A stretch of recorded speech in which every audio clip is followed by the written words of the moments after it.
Best of intentions and the worst of places. And it's kind of, one of the things that I try to do when I try to think about men, and instead of being preachy and saying, oh, you shouldn't do this, you shouldn't do that, you shouldn't fall for the gold diggers and all these things, I try to bring both sides. No, you shouldn't fall for the gold diggers. If a woman asks you for money, it's case closed, goodbye. Because that's the only way to avoid the hellacious problems that come up from dealing with a gold digger. And the heartbreak that you have, the feeling when she asks you for money every time giving it to her. Um, but a lot of us have come to this point in our lives. And I always laugh when I really pay attention as I walk. I notice things. That's why I write books and do things. I notice things and correlations between things. One of the things in Pattaya, you almost see the guys that are similar, like together. They're buddies. You have the English guys, and they have a certain look in a certain way. You have the American guys, they have a certain look in a certain way. You have the Australians. Um, I don't know about all the other groups. I don't keep up with the Chinese and the Indians and all that. But in my own, ethnicities, I do pay attention to things because I notice them.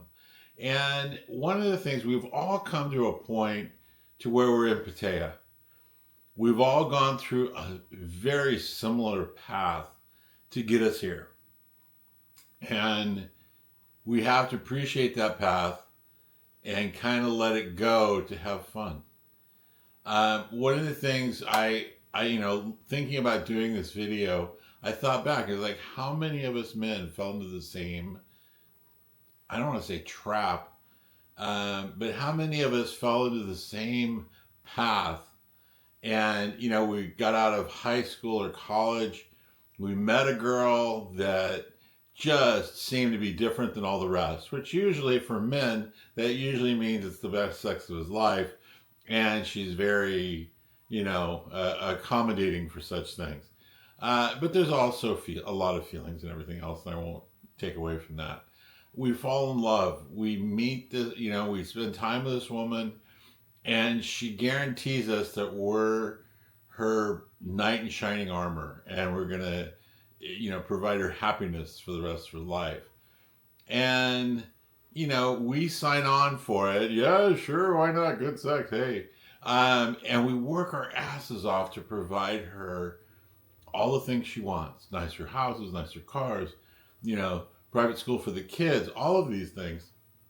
And then we get to where the kids are growing up and life is changing a little bit. And all of a sudden, between watching too many episodes of The View and maybe a helpful psychologist, they get, I don't know if I'm happy anymore, okay?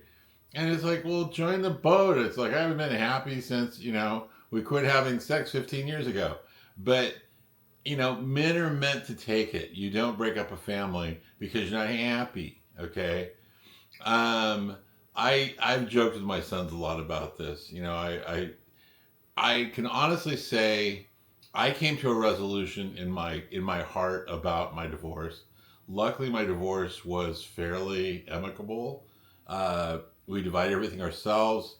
We agreed on everything. We tried to get along as good as possible, as much as you can for somebody that you were married to and sometimes hate in the bottom of your heart.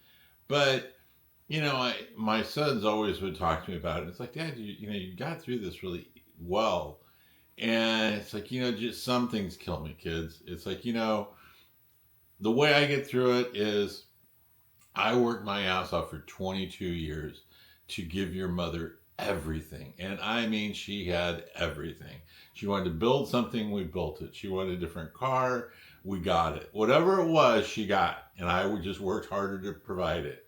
And I said, but the one thing she gave me I couldn't have gotten without her is the two of you. And it's like, I would have worked another 20 years for that. So for that, I wouldn't have changed a thing. And if you come to grips with that, it's like everything that you have because of your marriage everything, including your children, your grandchildren, everything that's been fruit of that union would have changed if you didn't meet her. So going through all the pain and the suffering, everything else that you did, got you where you are now. Okay. So let it go, you know? And when you let it go, allow yourself to have fun. I see so many men. I went through this with my son the other day. He said, you know, Dad, he said, you're lucky I don't give you a bad time about going to Thailand. He said, I told my buddy, he's a college educated idiot guy.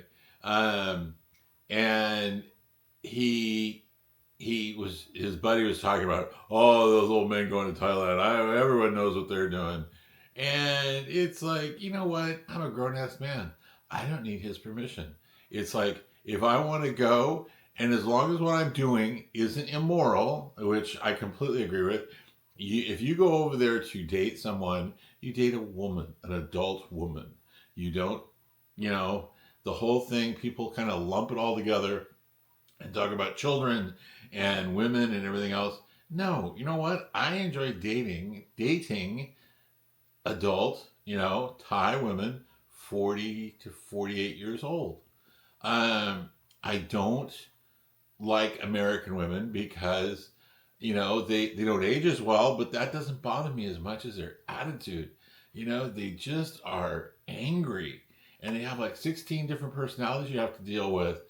And they have so much when it comes to possessions and material wealth and everything else, but inside they have so little, and they try to get happiness by blaming everything on men, and it's just ridiculous. So yes, I go to Thailand. I date Thai women because I love Thai women.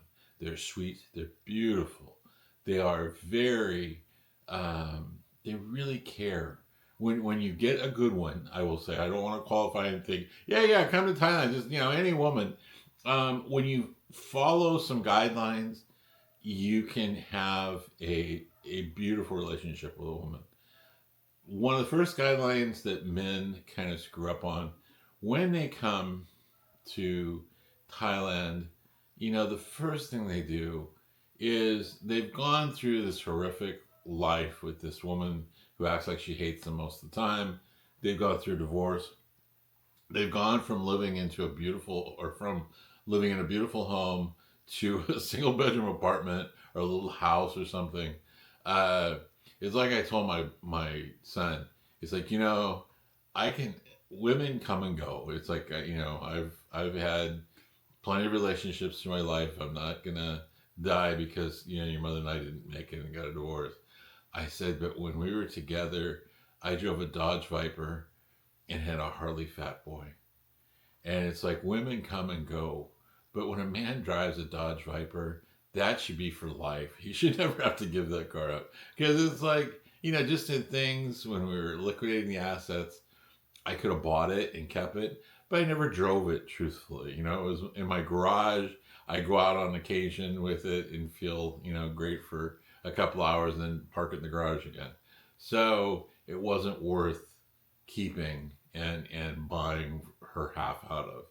So that was my joke, though. It's like, you know, a man should never have to give up a Dodge Viper or a Harley, either one.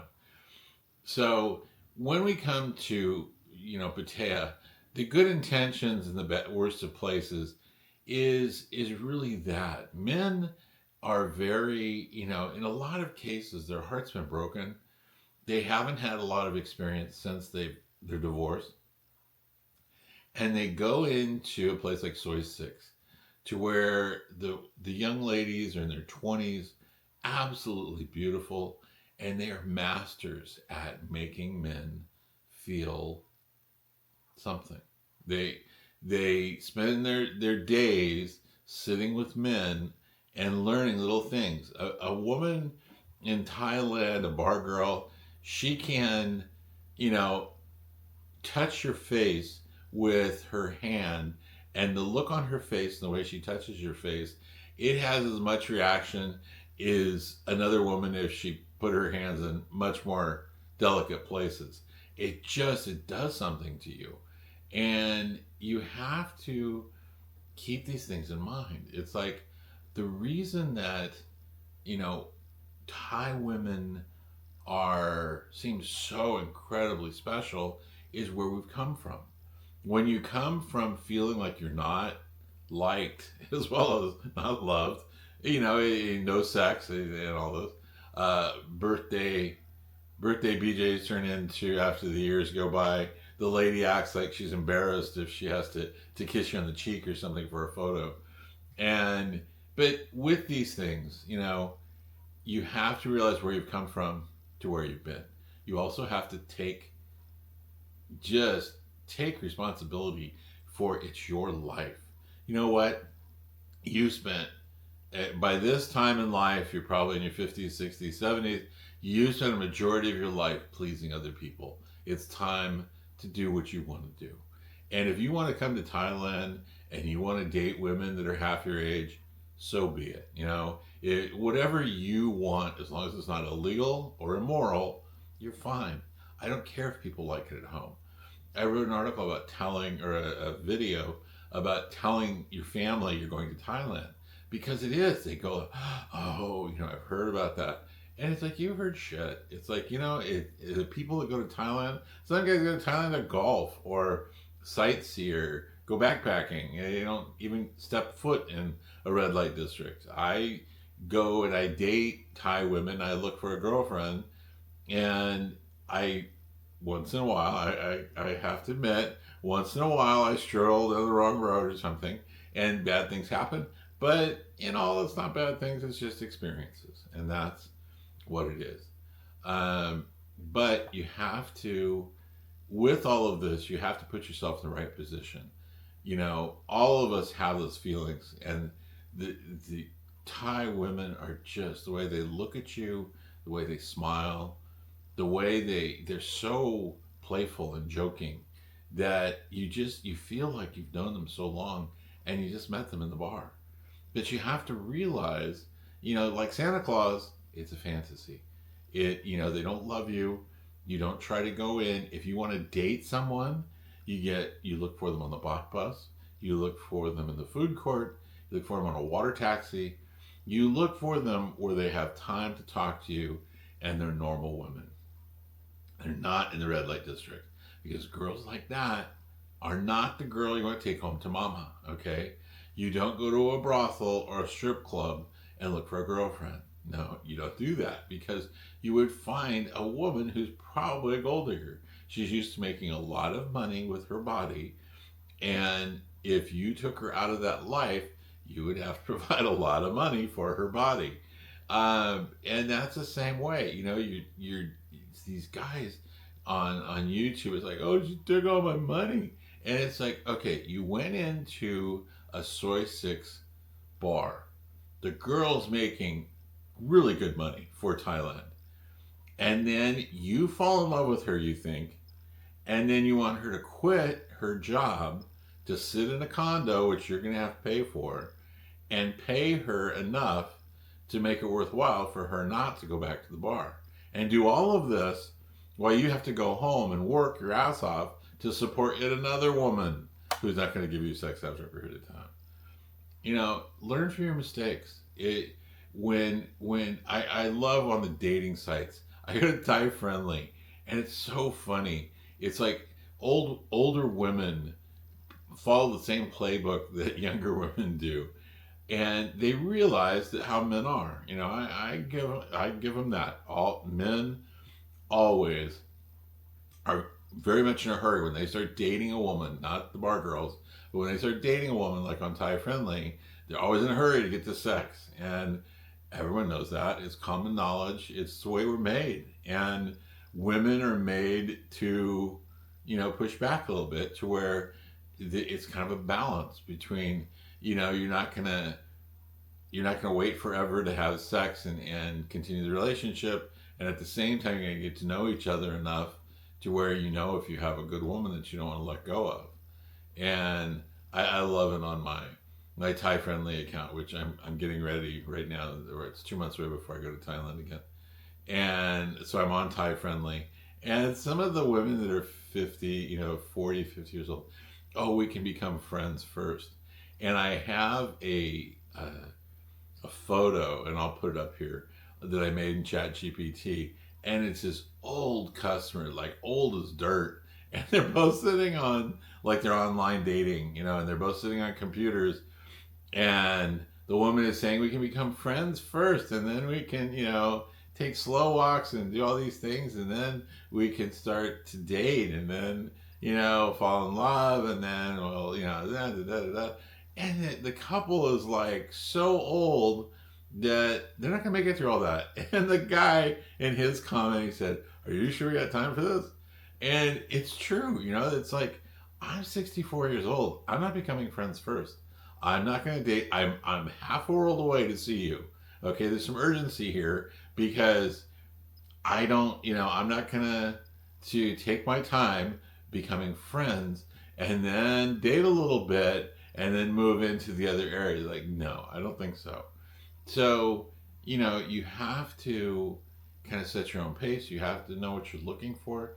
You have to get out of the, pleasing women all the time. Because men, I see it all the time. They're just in these dumb situations and they keep doing it. These old guys will ring the bell and just keep buying drink after drink after drink. Oh, that's my girl. No, that's not your girl. She's a bar girl that sits and talks to men all day long. And if the men are interesting enough, good looking enough, and have enough money, she thinks, she'll go with them and have sex with them. So your girl isn't really faithful to you. So don't waste your money on your girl. Use some common sense. The bars are not a place to find your girl. The bars are a place to find, fun is what it is. Fun and fantasy. If that's what you want, go to a bar. If you want a girl, go to the bot bus. Go to the mall and the food court. Go somewhere to where a good girl is going to be, and you have a chance at happiness instead of being bilked out of all your money. So that's my rant for today. But, one of the things, the biggest lesson in all this is cut yourself a damn break. Go to Thailand and enjoy. Realize that some things, though, is that the first time you encounter someone, something, it always seems monumentally. If it's good, it's monumentally good because it's the first time. If you go to a bar and meet a woman and she just is,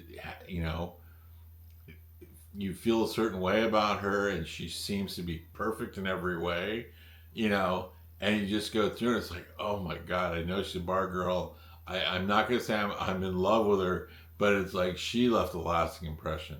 I went through that many times. But this last trip when I was in Pattaya, I saw this girl on a live stream that a bar owner was doing.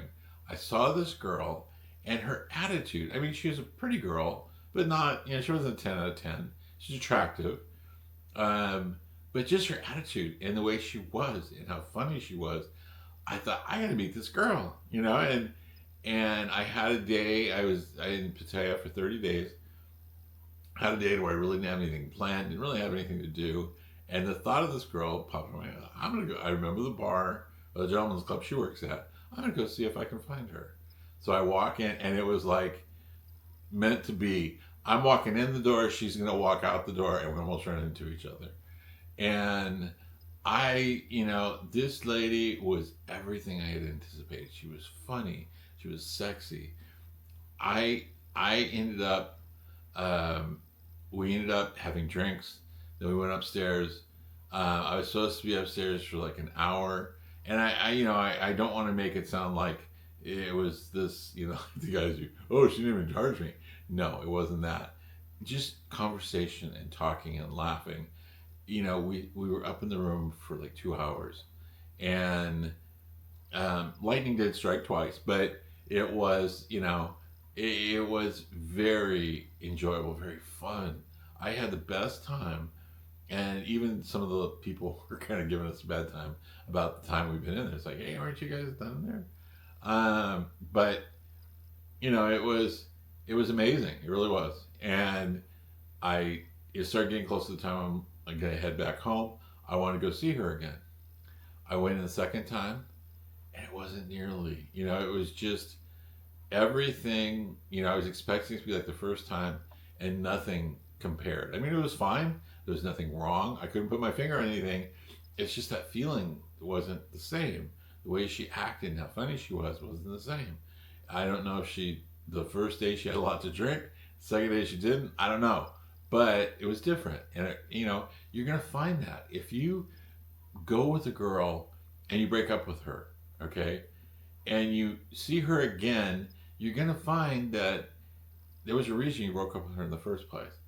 If you go out with a bar girl and you have one of the best times of your life, don't expect the second time to be as good. There's no way a second time can live up to those expectations. And a second time will give her the opportunity to try to get money out of you because she sees that you have feelings for her. So learn the system, use common sense, and, let yourself have fun. Let go of the feelings that, your ex-wife gave you, and how, because when I was a young man, I was like Teflon. No one could hurt my ego. And after 22 years of a woman that just, she knew the things to say and do to really hurt. And 22 years of that, it affects you. And let it go. Look at it as you got your kids, you got your health, and you're going to Pattaya, which is one of the most exciting, fun places in the world for men to go to. So, if you have any questions, by all means, text me or email me. The email is at the beginning and at the end of the video. The other thing is subscribe to the channel. There's almost 100 videos between the shorts and the full-length videos on the channel now.